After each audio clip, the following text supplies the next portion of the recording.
D Morgan's ने दो बड़ी फेमस थ्योरम्स दी जिनके बेस पे आपको याद हो, मैंने अभी नैंड गेट और नॉर गेट में आपको दो चीजें बताई थी कि NAND gate can also be written like bubbled or gate और NOR gate can also be written like a bubbled and gate. आपको अगर याद हो, ये ऊपर हमने एक्सप्रेशन लिखे थे। ये आपके पास एक नॉर गेट है और नॉर गेट को मैंने लिखा था कि using De Morgan theorem it is also called as bubbled or gate, bubbled NAND gate. ये रहा ना, देखो ये वाला एक्सप्रेशन देखो आप, थ्योरम और इसको हमने लिखा था bubbled and gate. Same is the case here. जैसे मैंने नैंड गेट की बात करी थी तो यहाँ पे लिखा था कि डी मॉर्गन थ्योरम को यूज करके हम इसको बबल्ड ऑर गेट लिख सकते हैं। Now what is this D Morgan theorem? This is one of the most important theorem that is used to simplify the Boolean algebra expressions in discrete electronics. अब D Morgan theorem क्या है? De Morgan की दो theorem है। सबसे पहली तो ये है कि अगर आपके पास E का कॉम्प्लीमेंट, तो आपने क्या करना है, इन दोनों टर्म्स को अलग कर देना है।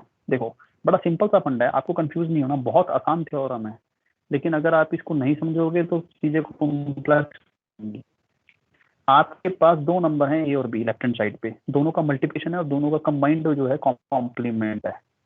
आपको राइट हैंड साइड पे दोनों टर्म्स को, लेफ्ट हैंड साइड पे आपके पास मल्टीप्लिकेशन था तो राइट हैंड साइड पे आप एडिशन कर दोगे। लेफ्ट हैंड साइड पे आपके पास टोटल टर्म का कॉम्प्लीमेंट था, राइट हैंड साइड पे आप अलग अलग कॉम्प्लीमेंट कर दोगे। ये तो है डी मॉर्गन थ्योरम का पहला लॉ। दूसरे लॉ की बात करते हैं।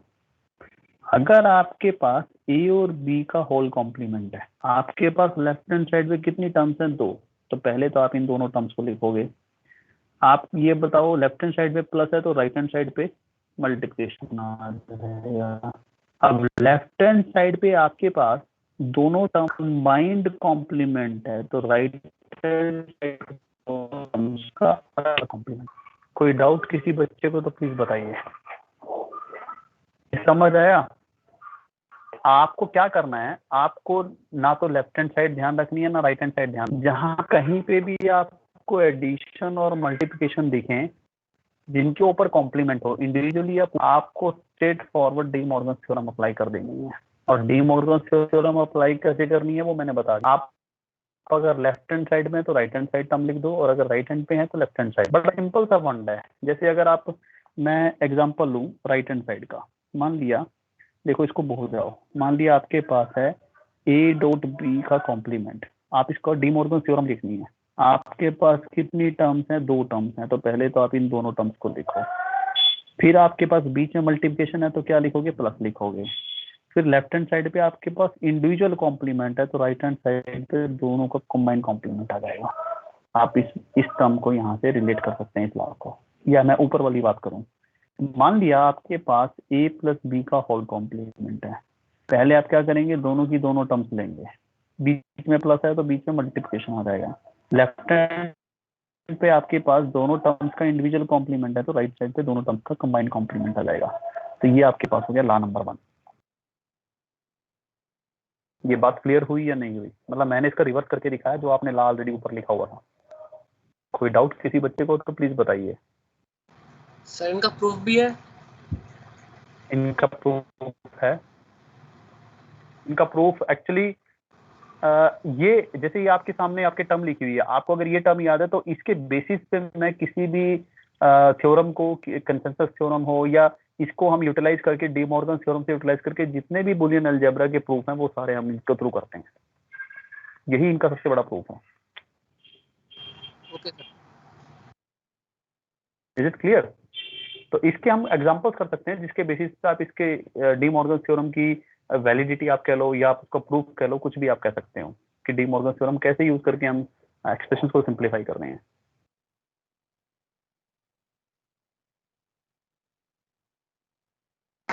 Okay sir. इसको मैं थ्योरेटिकली लिखूं, कैसे हम इसको इम्प्लीमेंट करते हैं? Yes sir. Steps to implement De Morgan theorem.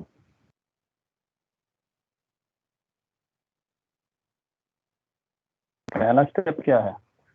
पहला स्टेप है कि जहां कहीं पे भी आपको सिंबल दिखे प्लस का,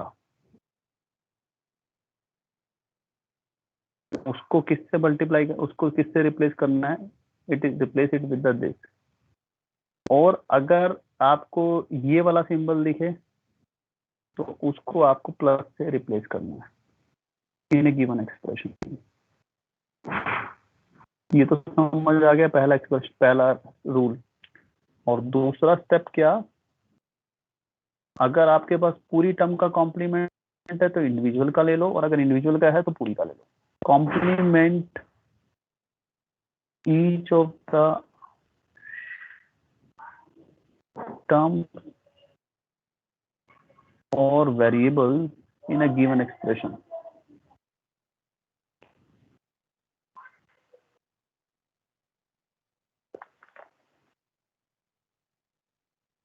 ये आपके पास डी मॉर्गन थ्योरम होगी। और अगर मैं इसको यहाँ पे मेंशन करूं, ये वाला जो रूल मैं थ्योरेटिकली लिखूं, लेफ्ट हैंड साइड पे अगर आप देखें तो कॉम्प्लीमेंट है किसका, प्रोडक्ट का। तो इसको मैं ऐसे लिख सकता हूँ, this is complement of a product. Product का कॉम्प्लीमेंट है किसके इक्वल है, it is equal to the sum of complements. Sum है किसका, सम है कॉम्प्लीमेंट का सम है। और अगर मैं इसकी वाली की बात करूं, लेफ्ट हैंड साइड पे कॉम्प्लीमेंट है किसका, सम का, लेकिन वो किसके इक्वल है, वो इक्वल है प्रोडक्ट के। प्रोडक्ट किसके, कॉम्प्लीमेंट के प्रोडक्ट के इक्वल है। तो अगर मैं इसकी बात करूं, इसको मैं लिख सकता हूं, it is equal to complement किसका, complement of sum is equal to the product के इक्वल है। प्रोडक्ट किसके, कॉम्प्लीमेंट के प्रोडक्ट के, प्रोडक्ट ऑफ कॉम्प्लीमेंट। ये आपके पास डी मॉर्गन थ्योरम है।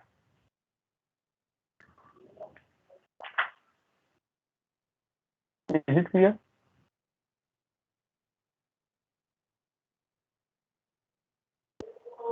Yes sir. एग्जाम्पल डिस्कस करें जिससे आपको थोड़ी सी चीजें क्लियर हो। Yes sir. ओके,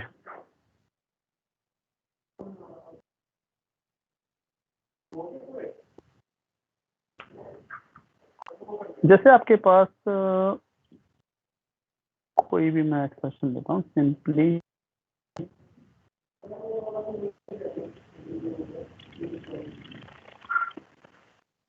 मैंने ये एग्जांपल लिया, y is equal to A bar plus B into A plus B.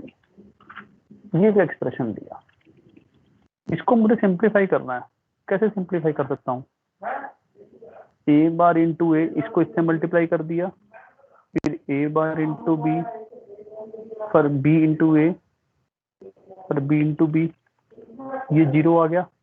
A bar into ए, आपको याद हो मैंने अभी आपको पीछे बुलियन अलजेब्रा की क्लास बताए थे, A into B, A bar into B plus B into A, और बी को बी से मल्टीप्लाई करूँ, जीरो को जीरो से मल्टीप्लाई करूँ, 1 से मल्टीप्लाई करूँ तो वही रहेगा। ठीक, इसको फर्दर कैसे सिंप्लीफाई कर सकता हूँ, जैसे इसको लिख दिया ये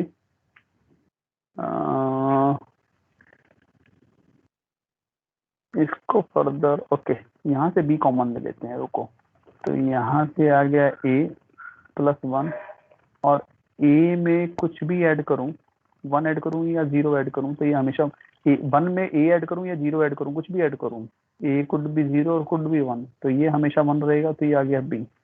अब यहाँ पे अगर मैं इसमें से बी कॉमन लूं तो ये आ गया ए बार प्लस 1। क्लियर? और 1 में कुछ भी ऐड करूं, 0 1 ऐड करूं तो हमें this is the final answer. ये समझ आया? अगर ये तो ये एक सिंपल सा एक्सप्रेशन था जिसको मैंने बिना डी मॉर्गन थ्योरम के, जहाँ पे डी मॉर्गन थ्योरम की कोई जरूरत नहीं, बड़ा सिंपल सा एक सिंप्लीफिकेशन करना था। Is it clear? Yes sir. आगे बढ़ सकते हैं। अब एक एग्जांपल करता हूँ डी मॉर्गन थ्योरम का। complement the expression.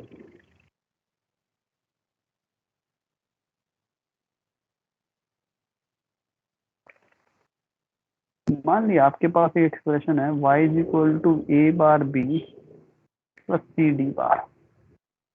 आपको इसका कॉम्प्लीमेंट करना है, आपको इसका कॉम्प्लीमेंट करना है। तो ये आपके पास आ गया एक्सप्रेशन, ये कॉम्प्लीमेंट। अब आप मुझे ये बताओ, इसको सोल्व करने का आपके पास कोई तरीका है? सिर्फ एक ही तरीका है, that is D Morgan theorem. ध्यान से देखना, this question is very tedious question, देखने में बहुत मुश्किल लग रहा है लेकिन बहुत आसान है।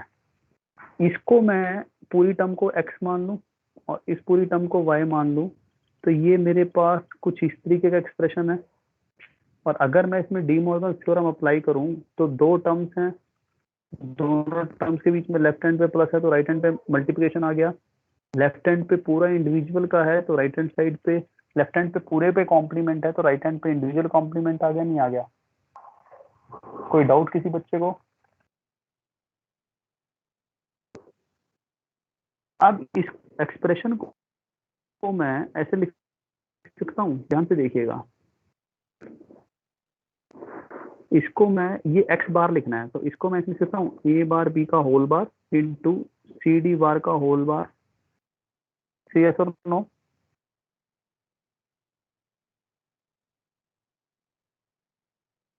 Yes sir. अब फर्दर मुझे इसके अंदर डी मॉर्गन थ्योरम इंप्लीमेंट करनी पड़ेगी। आप ध्यान से देखिएगा, कैसे आपको बताऊं। ओके, इस टर्म को अलग लो और इस टर्म को अलग लो। इस टर्म को देखो आप, x इंटू वाई का होल कॉम्प्लीमेंट है, और ये टर्म भी क्या है, x इंटू वाई का होल कॉम्प्लीमेंट। ऐसा ही है ना? और x इंटू वाई के होल कॉम्प्लीमेंट को आप कैसे डील करते हो? x complement plus y complement, same is the case here. तो इस टर्म को मैं, अगर आप ध्यान से देखो तो मैं कैसे लिख सकता हूँ, केयरफुली ऑब्जर्व करना जरा। आपके पास x कॉम्प्लीमेंट है तो a का कॉम्प्लीमेंट फिर b का कॉम्प्लीमेंट, ये टर्म बीच में मल्टीप्लिकेशन रहेगा, फिर c का कॉम्प्लीमेंट प्लस d के कॉम्प्लीमेंट का कॉम्प्लीमेंट। इसको मैं ऐसे लिख सकता हूँ, कॉम्प्लीमेंट का complement is equal to the normal number itself.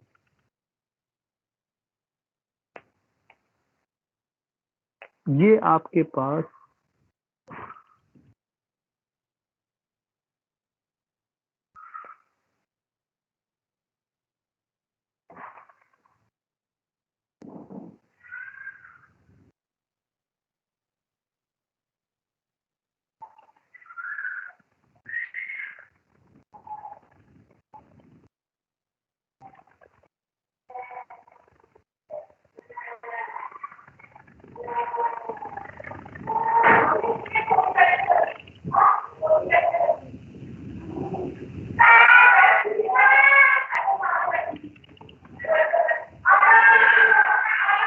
कोई डाउट किसी बच्चे को इस एक्सप्रेशन में तो बताइए।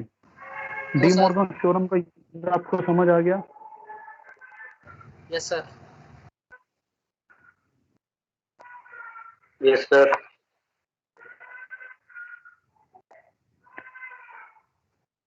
एक कंसेप्ट और समझाऊंगा आपको, तो गेट में कई बार पूछ लेते हैं। ये बड़ा आगे बढ़ा जाए, यस और नो? Yes sir.